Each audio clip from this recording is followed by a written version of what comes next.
Welcome to Demystifying Science. Today on the show we have Dr. Julian Barbour, who is a physicist from Great Britain. And normally when we think about physics, we think about explaining phenomena that occurs between a limited set of material bodies, but today we're going to be talking about something meta. Interactions between all of the material bodies all at once, all of those interactions that have ever been and ever will be. Talking about the story of the universe. And so my first question for you, Dr. Barbour, is how did you decide that you were going to devote your life to explaining something as big as everything? It was a chance reading of a newspaper article in Germany back in 1963.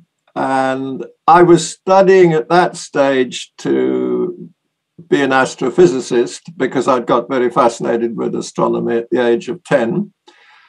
So it was my firm intention to become an astrophysicist. But I was also getting very interested in really basic questions in physics, above all Einstein's marvelous theory of general relativity.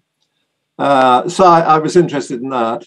And then I just happened to read an article in the Munich newspaper based on the one and only popular science article that Paul Dirac, who was this great British physicist who had been one of the major creators of quantum mechanics in the 1920s and 1930s. And he had published this article in the May 1963 edition of the Scientific American. And in it, he reported his study of the dynamical structure of general relativity. In general relativity, you normally just have what's called the block universe picture, where the universe sort of, here's the past and here's the future, and it goes up there, and it's all like, as it were, a block of ice. And our own life is a sort of a curve going up through it. Now, what Dirac did was actually study exactly how each slice, as it were, in this space-time changes, how it wiggles and changes its structure. And in the course of doing that, he came to what he found was very surprising, that first of all, the space-time picture that Einstein had created didn't seem to be the best way to describe what actually happens, how things change. And the way he did it, the way he reformulated it, was being done at the same time by three American physicists as well, Arnovic, Deser, and Misner.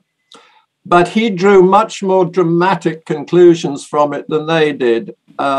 He came to the conclusion that four-dimensional symmetry is not a fundamental property of the physical world. So basically, in space-time, in this thing, it's like a loaf of bread. And you can imagine in Einstein's theory cutting it in any way you like. And it doesn't even have to be a straight cut. It can be wiggly like that. And each cut like that defines a simultaneity. That's a nominal definition of what you mean by simultaneity. And Dirac came to the conclusion that if you want to express Einstein's theory in the simplest way possible, to describe it with the equations when they take the simplest form, it's actually better to introduce what looks like a notion of simultaneity. And a flat cut. A flat cut, so to speak, yes. And this was completely at odds. Now, he did that basically for a universe which is flat at spatial infinity. So it isn't a universe that closes up on itself like the surface of the Earth does in 2 dimensions. So there's basically 2 main possibilities of what space, well, 3, but as regards whether it's closed up or not, there are 2. Either it's closed up like the surface of the Earth in 2 dimensions, it's closed up in 3, or it can go on forever and be infinite. And Dirac worked in the case when it goes on out to infinity, and in fact becomes flat out as you go out to infinity. But nevertheless, it was a very dramatic thing. So when I read that, I thought, well, the next morning I woke up and I said, well, if Dirac says such a radical thing and he doesn't really believe in space-time symmetry anymore, what does that tell us about time? Should we perhaps start thinking about what time is? So that's how it all started with me back in 1963. And I'm still thinking about time to the day. And the ideas are changing. They've been developing all the time. Dirac was brilliant. He got his ideas and worked them out in, a few months, if that. It's taken me now close on 60 years to get to where I am now. And I'm not sure. I think I have the feeling that things still could develop a bit more. So let's talk a little bit about your ideas. Typically, when we've heard stories of the universe, and I love how in your book you mention how stories are perhaps a more real way of apprehending nature than anything else. We usually think about a birth and a death.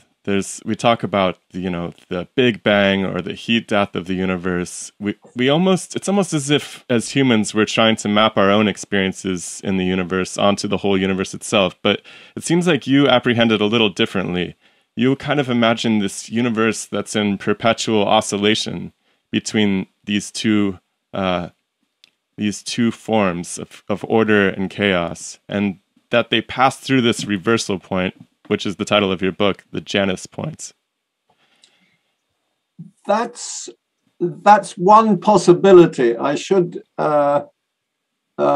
I'm actually, in the course of the book, you may have noticed, I actually get to a slightly different position. So basically, the title of the book comes from, first of all, a fact that's been known in Newton's theory of gravity since 1772. So basically, if the energy is not negative, so it can be either exactly zero, which is much the most interesting case if you're talking about the whole universe, or it can be positive. And there's a quantity called the moment of inertia, which measures the size of the universe. And it's what was discovered in 1772 is that in the distant past, that quantity is infinitely great in sort of Newtonian time in the distant past. And then as time goes on, it gets smaller and smaller, and then it reaches a minimum value, and then it grows again up to infinity. Like a pendulum. Well, it's pendulum without friction. It's only one swing of a pendulum. So it won't return. No, it goes. It won't return. No.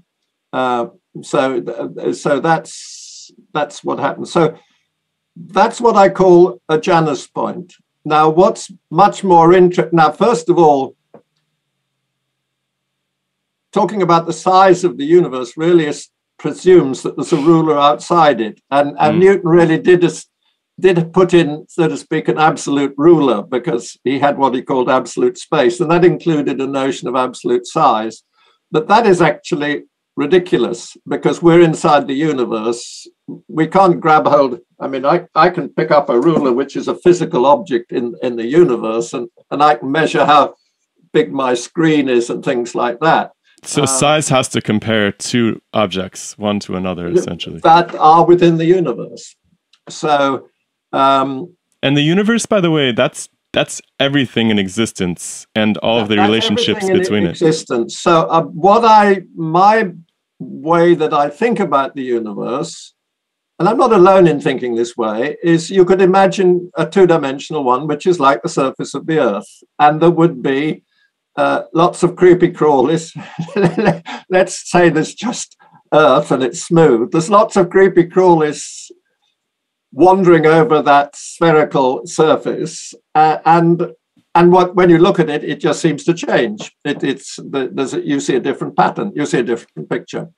So my main insight that I came to was that if we didn't see things change, we would never have come to the idea that time exists. Of course, yeah. So that was my insight. Now, what I didn't know when I started thinking along these lines, but I discovered it quite soon, was that I was by no means the first person who thought along those lines. But before we go into that, I'm interested in how you came to this. But is the Janus point the moment when that time can no longer like there is no change? Is it something like that where there is no change? No. Okay. I should say. Set me straight. Yeah, let me say the Janus point idea came to me and my collaborators only 9 years ago. So this was nearly 50 years, well, almost exactly 50 years since I started thinking about these things. So that's really quite a late development. But before we get to that, when we ask about what time is, it derives from change. Mm-hmm. Mm-hmm. It's there. Now, Ernst Mach, who is the person after whom the Mach numbers are named, he was a great experimental physicist, but he was also a philosopher of science. And he said, it is utterly impossible to measure the changes of things by time. Quite the contrary, time is an abstraction at which we arrive from the changes of things. Mm. And that's quite clear at the most obvious level. You have to see where the hands of the clock have moved to see how time is passing. So you actually see the clock seemingly going backwards. At least that's how I see it. So time is a comparison of motions. Time is a so to speak a measure of motion. It's the at the deepest sense. You could say it's the amount that the universe has changed. It's the difference between the shape of the universe at one instant and it's at another instant, which can be later. And why does reimagining time in this way create a shift in our understanding of the universe? It's just part of an overall story. Basically, it actually tends to get rid of change altogether. The analogy here is with a movie. So in the old days, when you had a strip of whatever it was, what's the material called anyway? Cellophane? Cellophane or something like that, the strips like that. So you have each still is on one of these things. So if you were to cut that movie, the physical thing, into its individual stills, you could, and they would be frozen there forever. And then you'd have a heap of those stills. You could mix them all up, and a child could come along and put them in the correct order. Now, if that child has lived as hardworking child, yeah. You what? A very hardworking child, perhaps. It would be hard work, but it's not difficult. And if the film was just of a triangle that was changing its shape in a fairly regular way, it wouldn't be difficult to do it. As I mentioned in my book, my grandson of 6 years old could do it. So basically, this is suggesting that time itself doesn't exist. All that exists is, so to speak, snapshots of the universe or frozen individual states of the universe. But they're causally connected to each other, right? And so when you talk about the film strip that you cut up, there's this ability to pluck something out of a sequence and then to be able to kind of mix them all together and put them on the table. But the way that we experience reality is that you cannot actually take any one event out of time, so to speak. Well, we can't do that. I should say that idea that there's a continuous sequence, as in a movie, is in what's called classical physics. When you get into quantum mechanics, things get much more complicated, and it's not so clear that you can do that. So basically, there's a lot of suggestion that in some senses the universe, if you really think about it properly, is timeless. There isn't a river of time that is flowing independently of what is going on. You should think of it more like that heap of snapshots. But there is like Dr. Benderberry is saying, there seems to be this idea that the universe isn't just the material in it, it's also the relationships between all of the subunits. And those relationships, because there's causality, have a particular order that makes the most sense, which is the one that we perceive, I assume. Well, are you talking about the universe at one instant or the universe at different instants? Yeah, I guess I'm talking about the story of what the universe is and where it's come from and where it's going and just what's happening, really. I mean, it's very difficult. I find talking about the universe extremely difficult because it's how can we apprehend everything all at once? You know, it's just such an enormous concept. It's very hard for me to see how talking about everything all at once is different from talking about nothing all at once. It's so total. Well, no, I think you can, and you can already do it with the simplest non-trivial model in dynamics, which is of three bodies interacting with each other in Newtonian gravity. At each instant, they form a triangle. Now, I've said that there's no ruler outside the system, so you just have shapes of triangles. There's a particular precession of that shape, right? There's an order in which there's a way. Like if you know the shape of the triangle at any given moment and you know something about the bodies that are in that triangle, you can say what the triangle looks like leading to this moment and what it will look like a few moments from now. Well, in Newton's theory, you need to know how it's changing. So you need to know the triangle now, and you need to know the way it is changing, so its shape is changing. Then in Newtonian classical theory, you're home and dry. You can predict the whole future from then on, or the past. So that's the standard classical picture, which was all very reassuring in most ways. It seemed to make a sense, but it's a bit deterministic. It seems to suggest it was all fixed in the past and so forth. Now, quantum mechanics offers a much richer possibility that not necessarily all things arranged line up in a line like that or in a continuous history. So there's a difference there. The idea that time is very much a human construct makes a lot of sense to me, and that you obviously have to have a before and an after that you have a memory of to compare to even get a notion of time itself. So I can kind of see what the idea that perhaps a stack of shapes is ordered by our own experience.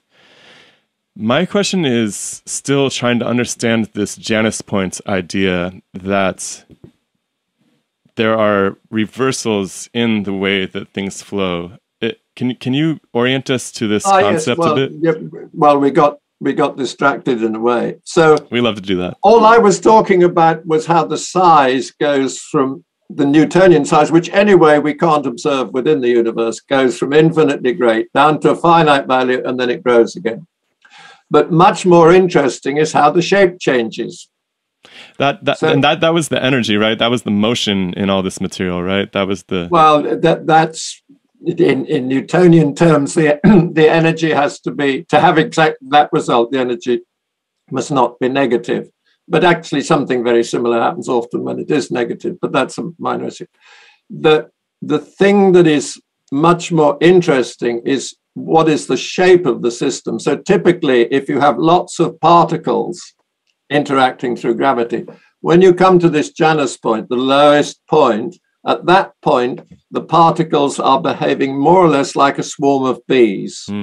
They've got a uniform distribution and they're moving in all directions randomly.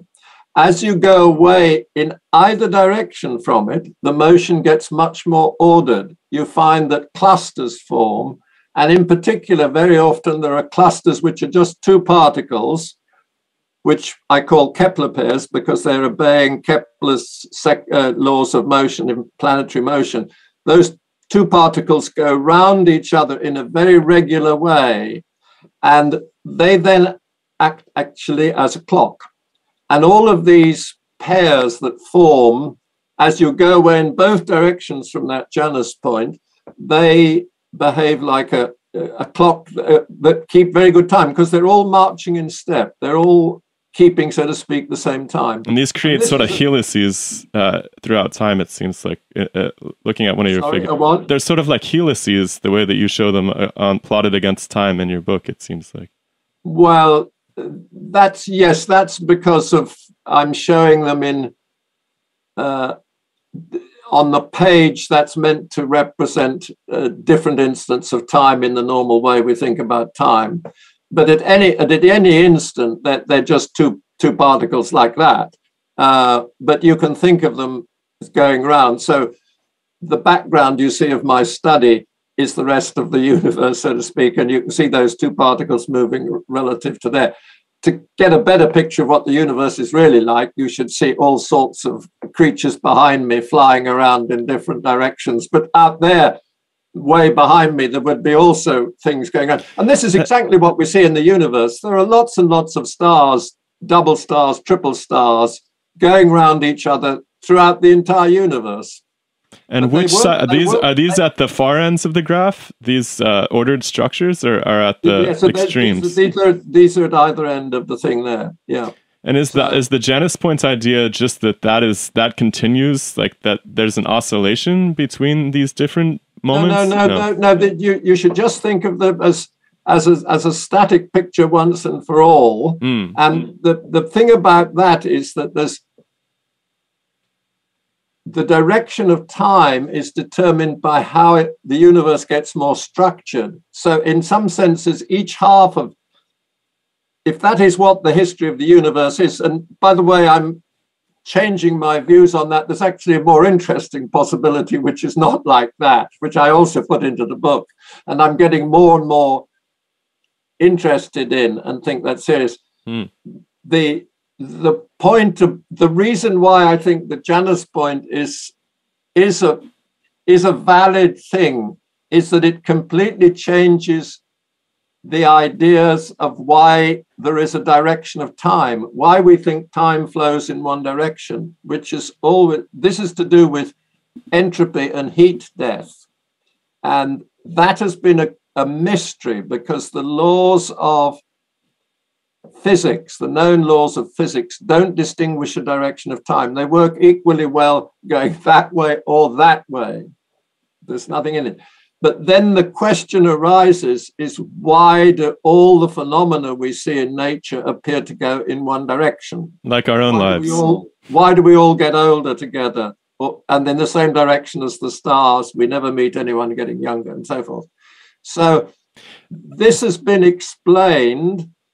This is the famous second law of thermodynamics. And the only explanation that it existed, I would like to claim, until my collaborators and I published this paper in the Physical Review Letters in 2014, was that the universe had begun in a very special way that could not be explained by the known laws of nature. You had to add on to the known laws of nature something called the past hypothesis, saying for some unknown reason, the universe began in a very special way. And what our paper showed was that you can get an arrow of time which does not require anything to be added to the laws of nature, because that behavior I've described of that curve, but much more significantly, the way that at the Janus point, the particles are all moving randomly like in a swarm of bees, rather uniformly. But as you go out in both directions, it gets ordered. That is a direct consequence of Newton's laws. It's nothing to do with entropy and thermodynamical properties. Now, are those Janus points happening everywhere all the time, or is it in time? That's just, in this model, it's just once in the history of the universe. So you can think of the universe as having a great long timeline, and there's just one point where it's most uniform. So there's still a beginning and an end. In either direction from it, it's getting more complicated, more structured. And we've got to be on one side or the other. We can't be on both sides at once. Sure. So does it still have a birth and a death? The universe still has a birth and death there? Well, in that picture, it has a birth and it doesn't have a death because it goes on forever in our picture there. It has one birth, but two lives. It has two. They're not identical. They're not mirror images of each other, but they look basically similar. Okay, so you have a point of complexity that the universe is in, and then it moves towards this Janus point, which is entropic in nature, and then it rises. No. Sorry. No. Please. I'm trying to understand. So if the Janus point is disordered, it's not a state of high entropy. I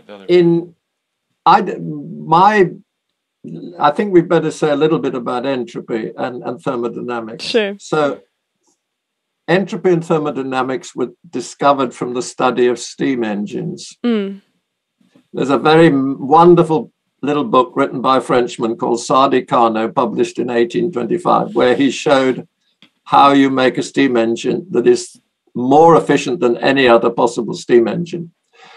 And that was what 25 years later led to the discovery of the laws of thermodynamics. But the key thing about a steam engine is that the steam must remain in a cylinder. Effectively, it's got to be in a box. So basically what happens is you have a furnace that heats up the steam, it expands, then you have to pour cold water onto the cylinder from the outside to cool it down so that you can compress it again. But the steam remains in the box.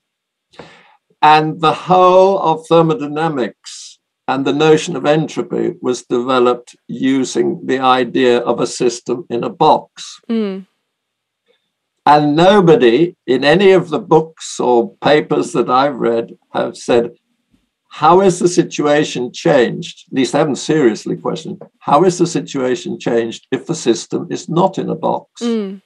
Now, people say the universe is expanding. Is it in a box? Where are the walls?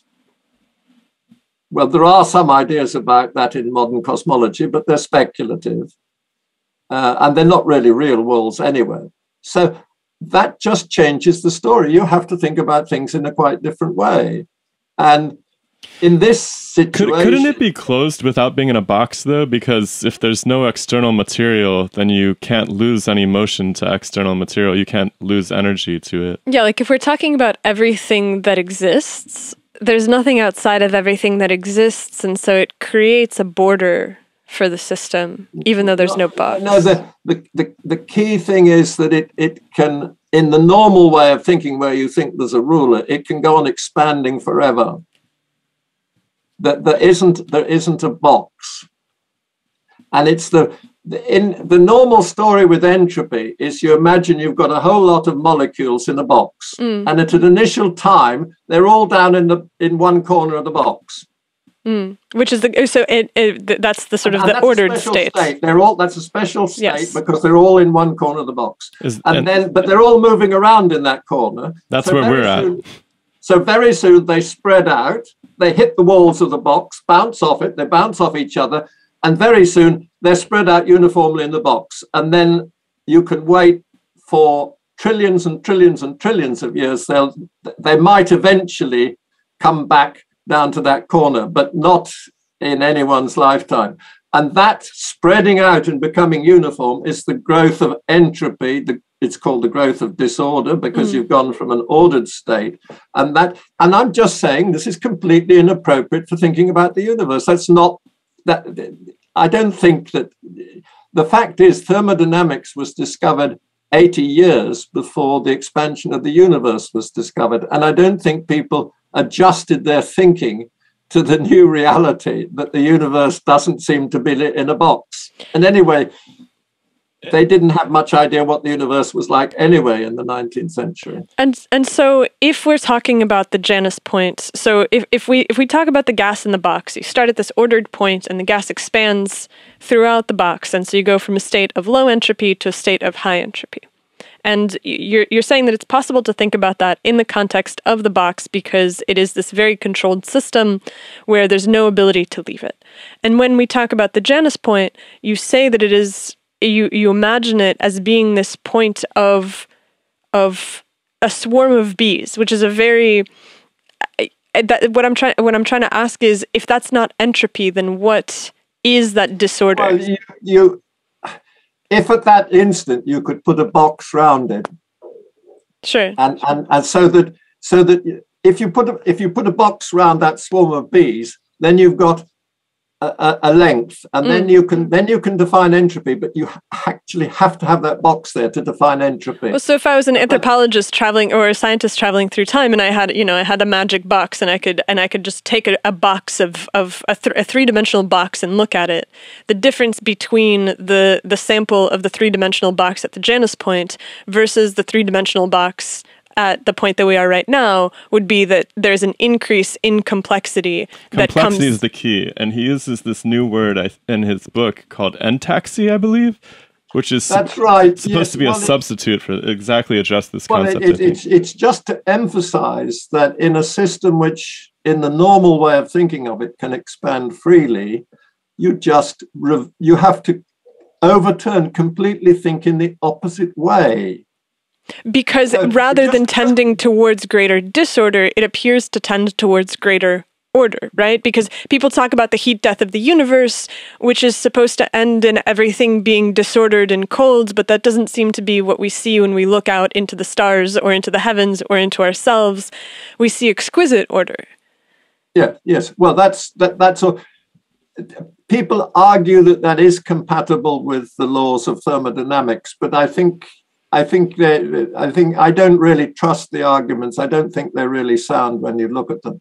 But what are the arguments that would suggest that it is compatible? Well, there's a lot of energy going into a human being, I guess is one way to put it, right? If you force a system, you can create order into it. And I've also heard a really cool idea that humans are creating entropy elsewhere at a greater rate than otherwise, and so that is sort of a downhill thermodynamic process. Yes. So the story that they go says that the universe is never really at its maximum entropy. So that let's go back to those molecules in the corner of the box. If you had a smaller box enclosing those things, but it was not a rigid box, and those molecules at a fairly high temperature, so they would be exerting quite a pressure, they would make that little box expand. It will be doing some work. And that's because there's what's called free energy in the system. It's not yet, all the energy that is in those moving molecules is not yet spread out into the big box, so that they can still do some work. There's what's called free energy. So this is really how the standard explanation for the stars and what we see in all the structure in the universe is based on that argument. But it presupposes that there's a meaningful way to define entropy for the whole universe, and that's what I challenge.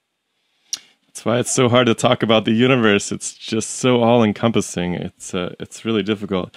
One idea that I had, though, when I was just think about triangles. There's a model universe. Tiny universes are much easier. Three atoms. Yeah, I can handle 3 atoms at a time. Yeah, you can handle, and that's enough for a model universe. So if we just think about 3 atoms for a second. One idea to contain them would be a box. Another way to contain them would just be to tie them all together. And this kind of gets into the Machian stuff. And I always loved Mach. One of the reasons that you came to my attention was one of our listeners who knew that I was way into Mach mentioned that you address you have a lot of reverence for Mach in your writing. And Mach talks about this universe as if the totality of all the material is informing the inertial motion of individual bodies. It's almost like everything's connected together. And so it seems, what do you think about the idea that perhaps things being connected could serve to rescue us from the need for a box in terms of defining why there's this oscillatory entropy? Well, first of all, Mach's principle, which I think my collaborator Bruno Bertotti and I actually showed how it works. I mean, that is a recognized paper that we published in 1982. I mean, it does literally show how inertial frames of reference arise from the motion of all the particles in the universe, or all the Mm. matter in the universe. And by the way, that sort of explanation is present within in a space in general relativity. It's present in a very beautiful form, which was completely unaware. Einstein was completely unaware of the fact that he had actually implemented Mach's principle for a spatially closed universe. It is there. But that's still not going to create a box.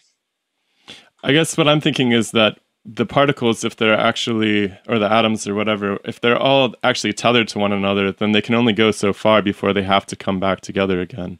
It really creates its own boundary. That's a system. That is a system which has got negative energy. We're getting into a bit complicating, but let me go back to the box and say, what's the difference when there is no box? So if you have, suppose, let's have those molecules in that box in space somewhere, and they're moving around in that box, and nothing in. So they're all bouncing around. And now just imagine that suddenly the walls of the box are removed. The motion that then follows is completely and utterly different. The particles go off. Each of them basically very soon is moving inertially, and they go off and they spread out like that. And the law that is describing how any two particles separate is exactly Hubble's law for the expansion of the universe. That is an extremely ordered motion. And it is completely different once you take the box away. If the particles are connected, though, you would expect it to reverse itself at some point. If they're elastically connected, then they should reverse their motion. That corresponds to a model of a recontracting universe, which is a solution of Einstein's general theory of relativity. But the evidence at the moment from cosmology is that the universe is actually, even its expansion is actually accelerating, so that it doesn't look as if it's going to come back again. Interesting. So if it doesn't come back again, what does that mean for the complexity that exists at the point where we occupy the universe? Well, first of all, strictly speaking, the complexity we've only been able to define for when we're talking about point particles. And in general relativity, you talk about fields, which are continuous distributions, and that's actually work in progress. We may not be able to extend our ideas to that completely satisfactorily, but Newton's theory is a very good approximation to Einstein's theory. Certainly, the universe looks, as of now, as I see a backdrop behind you of what looks like the Hubble Space Telescope's work. Yeah, that's our window. What are you talking about? Yes. That's basically the sort of picture that our Newtonian model is predicting. So I have some confidence in it. In that it might be superior to the relativistic formulations, or no. I mean, I can, as of now, I have no reason to question Einstein's general theory of relativity. It has passed every conceivable test that could be thrown at it. It's absolutely marvelous. It is, in fact, in the way we interpret it from a Machian point of view, marvelously Machian, relational, if it is spatially closed up on itself. So that's very good. It certainly has got to be, it's got to be unified with quantum mechanics, and that is a huge task which has not yet been resolved at all. It's an ongoing task. I mean, 60 years people have been trying very hard to unify Einstein's theory with quantum mechanics, and so far there's no definitive solution. There are interesting steps that have been made. It's interesting how something being spatially closed also seems to signal an interconnection as well, because you could return to the same point by following the connectivity node. It seems very Machian to me at the same time. Yeah, well, I just prefer to think of a finite number. I mean, my model is, as of now, because it is so crystal clear, is just a finite number of particles in Euclidean space. So what were some of the other alternatives that you mentioned that you're playing with in terms of how well, the other alternative is that there are very, very interesting solutions of Newton's theory, which don't have a Janus point. They actually start with what I call a total explosion. So what people realized, and this is over 100 years ago, mathematicians realized it, very clever mathematicians, that you can start a system of Newtonian particles, point particles, a finite number of them, and they can go off and they can be obeying Newton's laws. And then in a very wonderful way, it's a very exceptional solution in Newton's theory, but it is possible that they all come together and collide together at one instant, all together at their common center of mass. And that is called a total collision. And but because Newton's theory is symmetric with respect to the direction of time, it's what you call time reversal symmetric, you can just reverse that motion and then you have a total explosion. So this is a system which begins with, in the normal way of thinking about it, with zero size, and all the particles just come out. And there's very interesting things about it. First of all, there mustn't be any rotation in the system. It must have what's called vanishing angular momentum. So that's a very Machian condition. That's the thing there. It can have any energy, but it can also have zero energy. And that's the most interesting thing.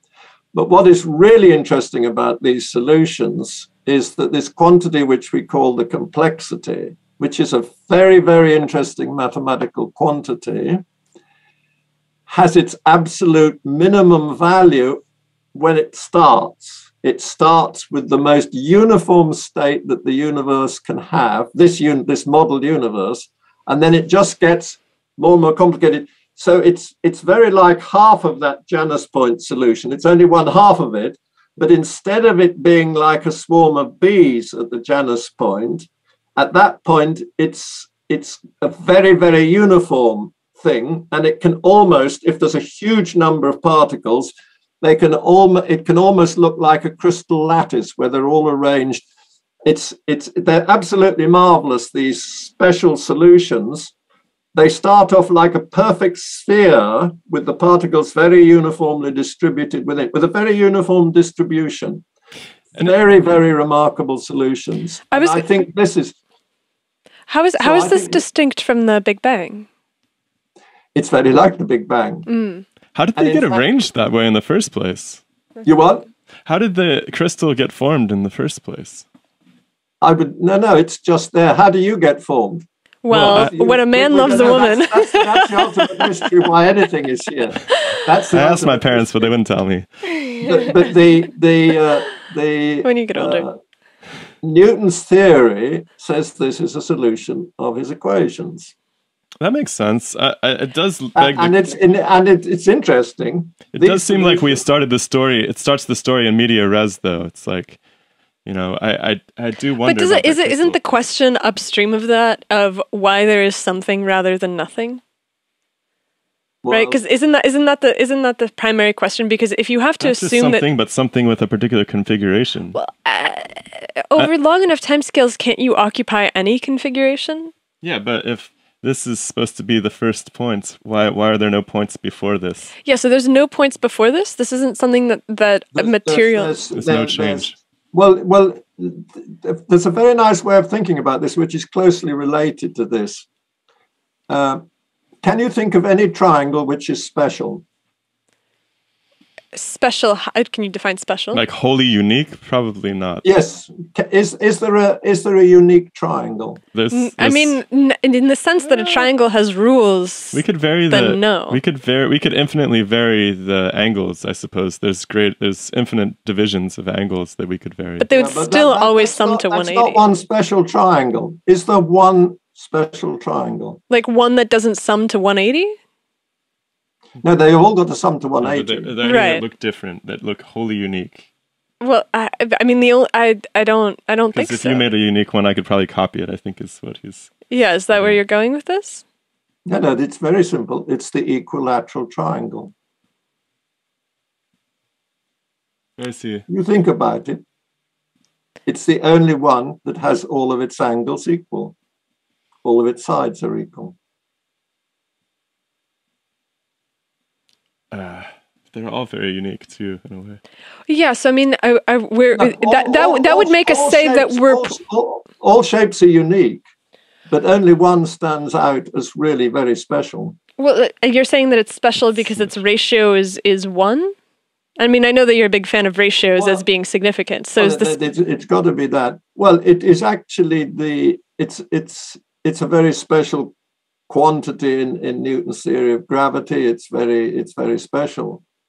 Leibniz said that if we're asked to think of a triangle, there's only one we can really think of that's special. It's the equilateral triangle. On a lot of levels, it makes sense that if there was a bang, that the primordial state would be super special and ordered and regular. So in my simplest model of the universe, which is non-trivial, and the mathematics is actually very non-trivial when you actually have to prove all these things. If you ask, is there any conceivable state with which the universe might begin with just 3 particles? It's as an equilateral triangle.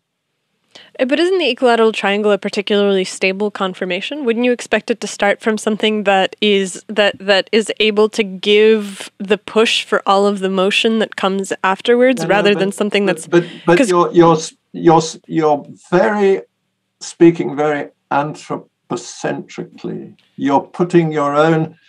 Think of how difficult it was for scientists to arrive at the mathematical concept of a force. So people thought of force because you have this feeling when you push something hard. And this led people to think that you had to have a force to keep things moving, that without a force things would come to rest, which is what they do because of friction. But isn't that a side... Let me just finish. It was one of the really great discoveries, insights of Isaac Newton, was that actually the natural state of motion is to keep moving in a straight line. And it's only when the things called forces that change that motion. And the definition of a force is a very sophisticated thing. It was one of the really great discoveries in the history of science. So you don't have a force to get things going. They are going, so to speak. There are differences. The world is just differences.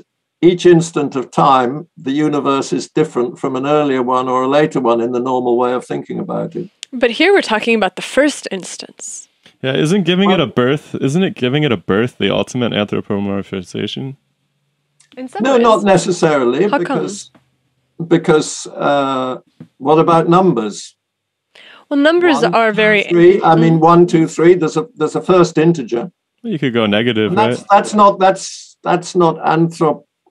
well, to the extent that we count and so forth, we're familiar with it.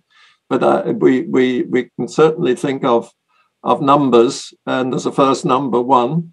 But you can have less than... I mean, if you have an apple and you have 1 apple and then you cut it in half, you can still conceive of it being less than a whole.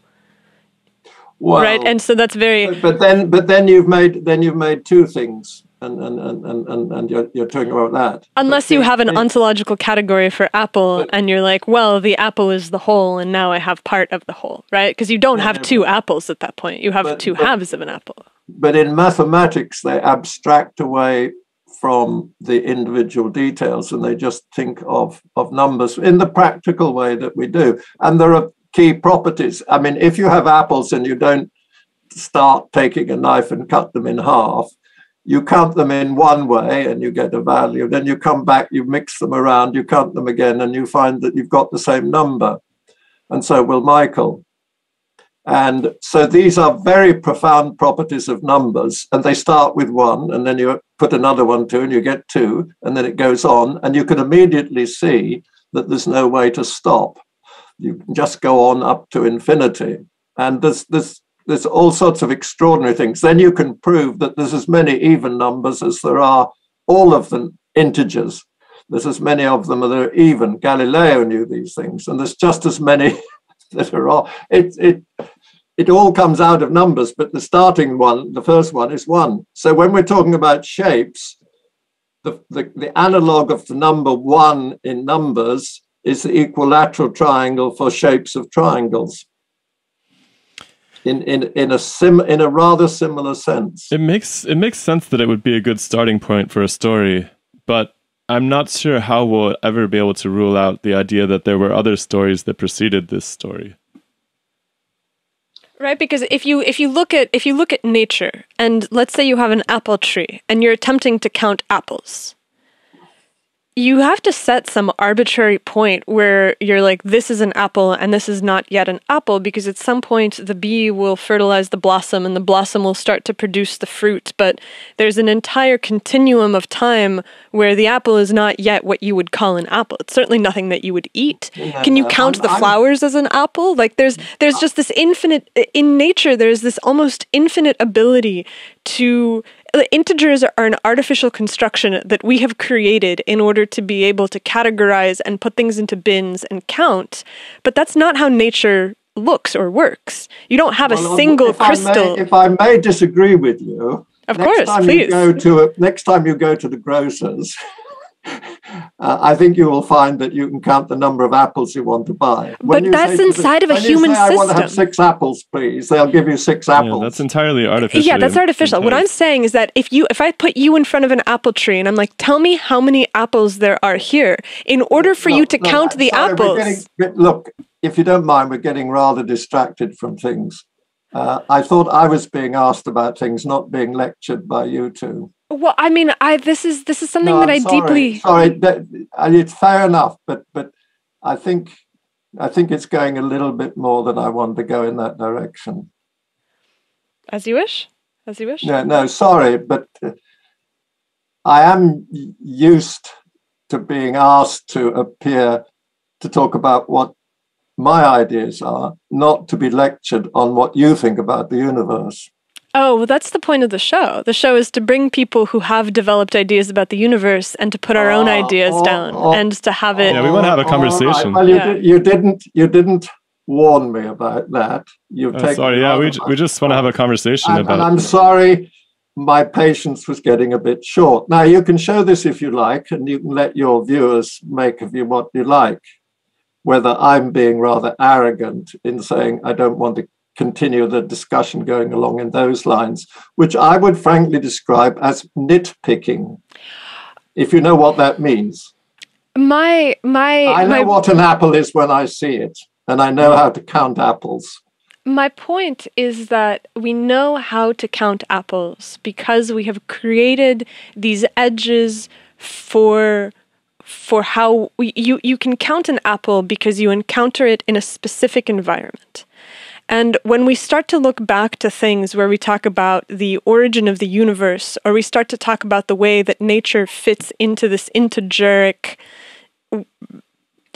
descriptor, this integer bin, I come from a biological background, right? My expertise is the soft, squishy things. And so I spend a lot more time thinking about the apple tree than I do thinking about the integers. And so when I speak to mathematicians, I have to stand in front of them and I have to be like, look, I understand that this is mathematically valid and has great mathematical depth, and I understand that this is a way of interpreting the world. However, I must ask you to look at the world and then to recognize that there is a process of putting this shell upon it. It is like the box that you spoke of, where it's like, well, you can only measure entropy if you have a box. And I'm like, well, you can only really measure an integer if you also have a box. And the box is the greengrocer. The box is the table with the apples on it. If you walk to the tree and you're like, how many apples? You would then have to go through this agonizing process of, okay, well, what do we call an apple?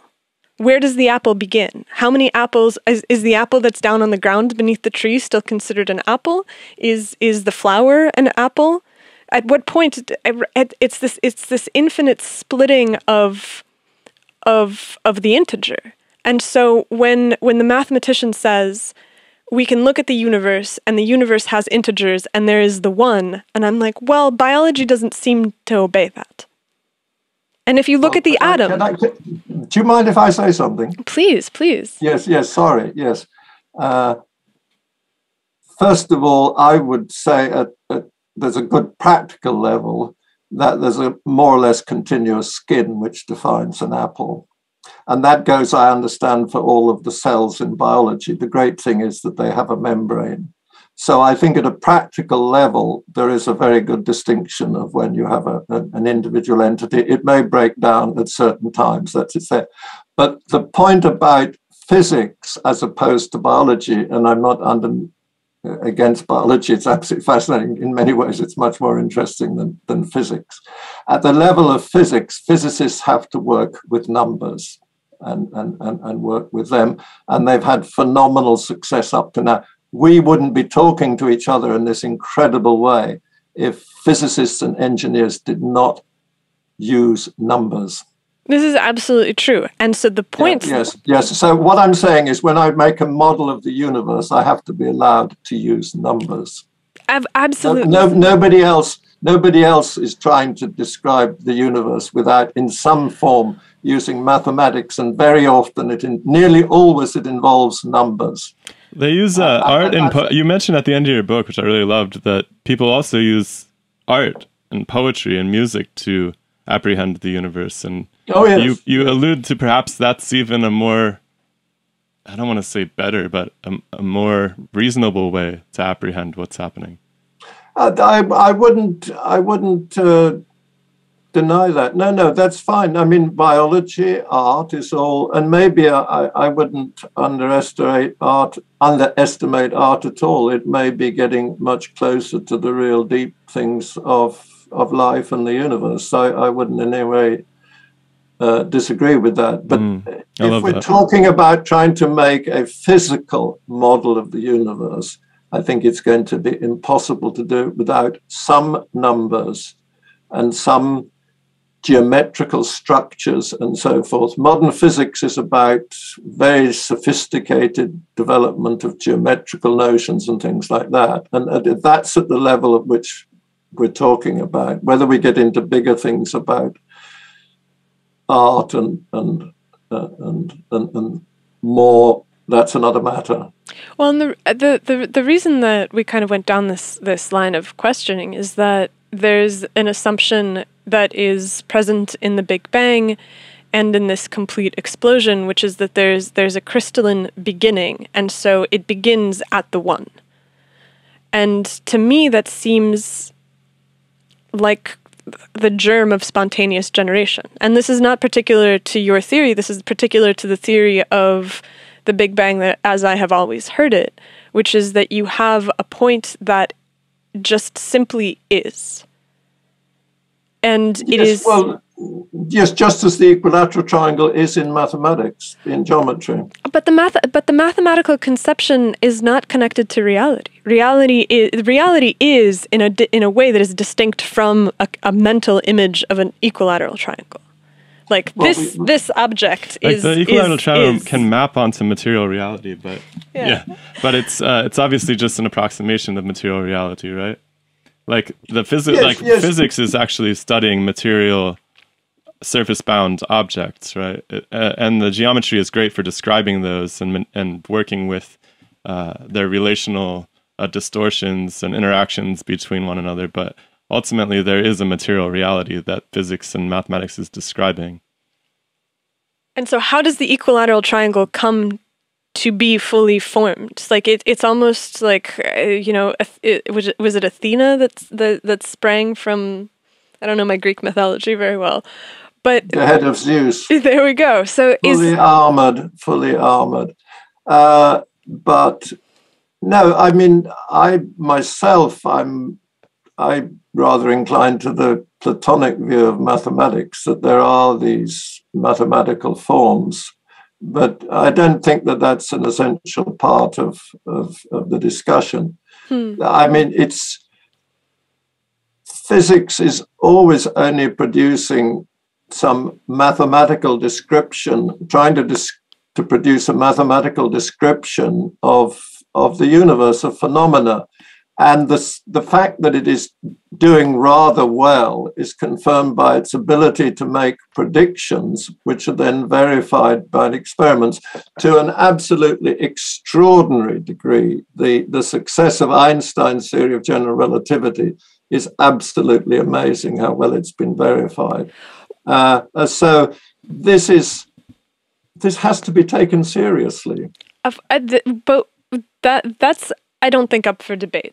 Right, the mathematics and the mathematical physics has been excellent at predicting, but it seems like there's this cleavage between the macro world and the micro world. What do you make of the disconnect between Einsteinian physics and quantum physics?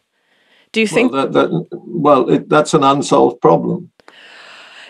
Do you have any insight on why it has been so difficult to solve? Because usually from and this again is a very basic perspective, but I think it's interesting to me because they're both very wonderful quantitative descriptions of what's happening. One at a large scale, one at small scales, but the underlying mechanical explanation for what's causing those descriptions to unfold, like in biology, I actually did my PhD in biophysics, so I'm always looking for a mechanism, right? One material is causing another to deform, which is maybe storing some spring potential energy, which then can do some other action. But we don't really understand how that works with atoms. And so if we don't understand how that works with atoms, how can we possibly explain what causes the Einsteinian description to be so, or the quantum description to be so? Would you agree with that? Well, these are very deep mysteries. What we do know is that both of them in their separate domains work extraordinarily well, and nobody has yet succeeded in putting them together into a coherent thing that fits together. And I wouldn't pretend to know how to do it. I mean, one always thinks about it. They're very marvelous. I think there are possibly. I'm not pessimistic. I think one day they will be put together. But it's clearly a huge task because some of the best brains in the world have been working on it for a good 60 years and haven't succeeded in getting anywhere. Well, hear that, kids? There's plenty of work to be done. Yeah, definitely. Yes. All right. Do you have any more? You got another book in the pipes? No, I'm trying to write papers at the moment. Okay. What are you focusing on? Well, I'm trying to develop at the moment this idea that the universe does, in the simplest model, it begins as an equilateral triangle. But basically that the fundamental, the most basic law of the universe is that it gets ever more complex, ever more structured, that it's going. So sure, a lot of, if serious scientists, professional scientists are watching me, listening to this, they'll say I'm just hopelessly optimistic, because the great belief is that the end of the universe is the heat death. So if I come along and saying it's just going to go on getting better and better, they'll say this chap's off his rocker. But at least we've got some mathematical evidence that might not be such an incorrect idea. And I think it does go back to this way that thermodynamics was discovered in a box. And if the box is not there, then it's a completely different story.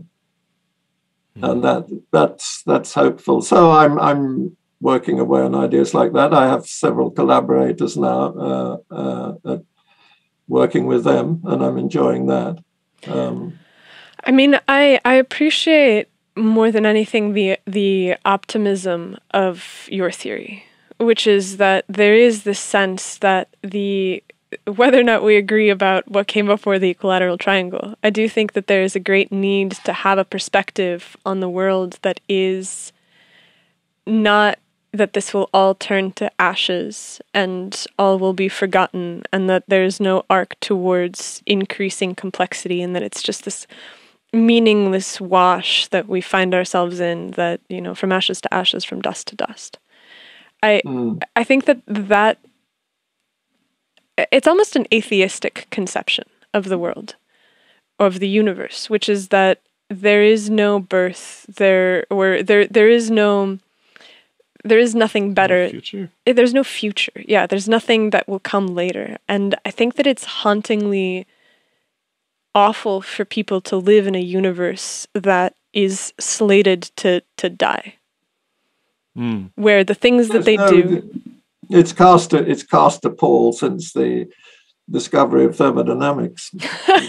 It's been a nasty thought ever since. It would. I'm not going to claim that the theory is right, but I think it's got a chance because I think the idea of the heat death is questionable because of the key requirement on which it's based, which is that entropy can be defined in the universe. If the entropy, I'm not saying entropy can't be defined in my study, to a good approximation. You could, because on the Earth, thermodynamics definitely works very well because the atmosphere is retained, gravity holds the atmosphere and the Earth. We understand very well how the heat comes from the sun and then goes off. There's a heat flow through the Earth, and that's what creates all the plants and keeps us alive and things like that. That's all perfectly described by thermodynamics. There's nothing wrong with that part of the theory. But if it's the correct description of everything and why you got that backdrop behind you is another matter.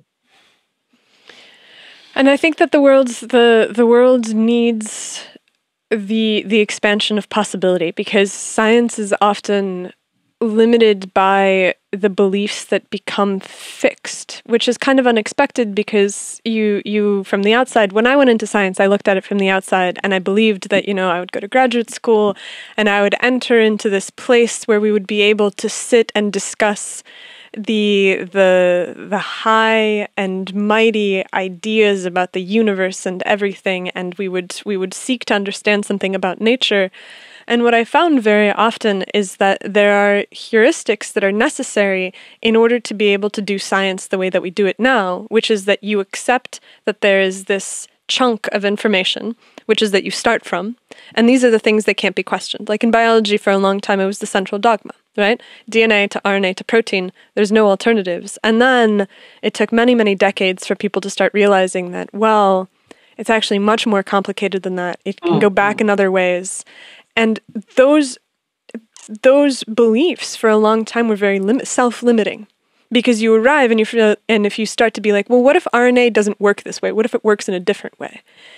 You're laughed out of the room. You're told your ideas are stupid. You're blocked from pursuing it because it's unfashionable and because there is consensus.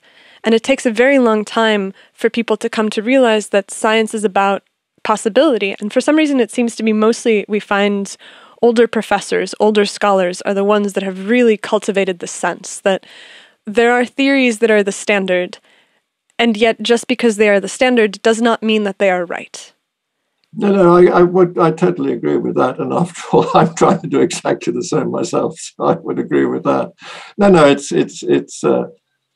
that's sort of the sociology of science and what human beings are like. I mean, there's all sorts of reasons behind that, and there's also the way science has to be funded and things. There's all sorts of explanations for why that is. But I completely agree with you that these things, one should never close down ideas and so forth. Have you encountered a lot of pushback against your ideas, or has it been because you have a lot of collaborators and you publish a lot of papers, you've written a lot of books, but have you had difficulty in when presenting your ideas to the larger scientific community? Well, I've only presented them to a certain number of groups. I mean, I've given plenty of lectures, and I think I mean, these most recent ideas that are put in the Janus Point and are still developing, that's much too early to get any serious feedback on things. What I do find encouraging is that young physicists who are just finishing their undergraduate studies or even halfway through find it very easy to understand the ideas because they're what we call shape dynamics. It's not difficult to understand. It's basically not much more than I say than the shapes of triangles changing, and that's not difficult to understand. I think the paper that was published in 2014 about that's the Janus Point wasn't coined in that, but challenging this idea that it's the growth of entropy which is defining the direction of time. That was very well received. I mean, that got an editor's selection in the Physical Review Letters, which is reckoned to be the top physics journal in the world. So it was well received in that, and that paper's getting quite a lot of citations already, and several others of my papers have got a goodly number of citations. So, I mean, I'm recognized as a serious scientist in that sense there, and can't ask for much more than that. If these really radical ideas about total explosions and things like that's going to be bigger. Mm-hmm. But that's may or may not come to something. Well, I look forward to seeing what it does come to.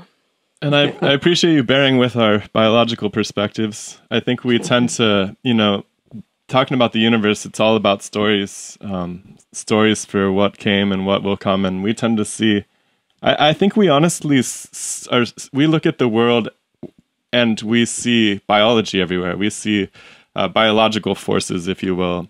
And so I think that it's hard for us to not look at ideas about the whole universe and think about them as if biology instead of physics is the more fundamental science at play. And so I appreciate your patience with us, and I'm glad you stuck it out. It's been really good to talk to you. Okay, all right. Yes. Well, now biology is fascinating, but I think that the story really, just finish on that. I mean, I think most scientists would say mathematics comes first, and there are certain truths in mathematics which just are truths. Then there's physics, which is cannot be proved. The theories can't be proved, but they can be disproved, and it is making progress. And then quite how one puts biology in that thing, but I think one has to say biology probably comes in the third position. For it's not to say in any way to diminish biology. I'm sure we're in the minority here. Yeah, I have a feeling that what biology does is it comes and it disturbs the laws of mathematics, because it's very hard to predict human behavior based off of mathematics, like game theory. Right? Game theory was a very, very beloved way of modeling rational actors. And it falls apart when you realize that humans aren't rational actors, and they're motivated by beliefs and wills and spirits and ghouls and all kinds of other things that you can't model mathematically. And so no, I would agree with you with that, but that doesn't necessarily rule out that to a large extent they are governed by physical processes. That's quite a ball of wax to untangle. I think we better stop at that point. Yeah, I think that's good. Thank you so much, thank you so much, Dr. Barbour. Okay, all right. Bye then. All right, bye-bye. Bye.